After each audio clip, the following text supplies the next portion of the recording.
चलिए गाइस, फिर से एक केबीसी का सवाल पूछता हूं।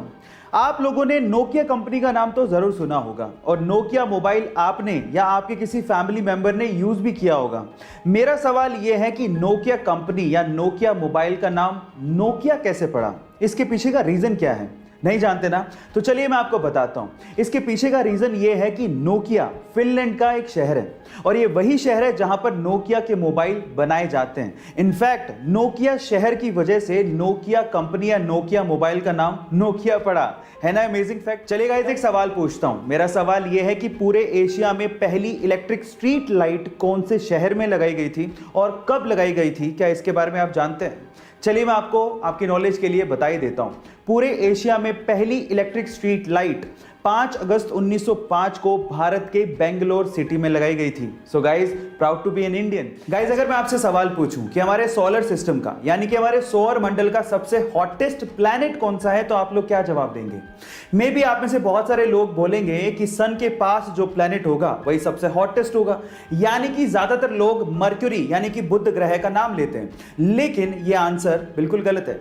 मैं आपकी जानकारी के लिए आपको बता दूं कि हमारे सोलर सिस्टम का सबसे हॉटेस्ट प्लैनेट मर्क्यूरी नहीं है बल्कि वीनस यानी कि शुक्र ग्रह है। आपकी जानकारी के लिए एक और चीज बता दूं कि बुध ग्रह का यानी कि मर्क्यूरी का maximum temperature 450 degree Celsius record किया गया है, जबकि वीनस का 470 डिग्री सेल्सियस रिकॉर्ड किया गया है। और वहां पर टेंपरेचर इसलिए ज्यादा है क्योंकि वहां पर ग्रीन हाउस गैसेस यानी CO2 की मात्रा बहुत ज्यादा है, इसी वजह से वो हॉटेस्ट है। चलिए गाइस, एक केबीसी का सवाल पूछता हूं। आप बाल किससे धोते हैं? ऑब्वियसली शैम्पू से। पर सवाल ये नहीं है। सवाल ये है कि जो शैम्पू आप लोग बालों में यूज करते हैं उसको किसने इन्वेंट किया था? कौन से देश में इसका आविष्कार हुआ था? ये सवाल है।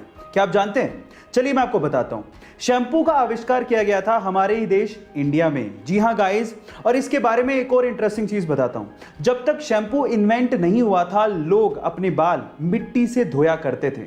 और क्या आपको पता है कि जो शैम्पू वर्ड है वो कहां से आया? वो संस्कृत भाषा के चंपू वर्ड से बनाया गया है। चंपू का मतलब होता है मसाज। है ना इंटरेस्टिंग फैक्ट?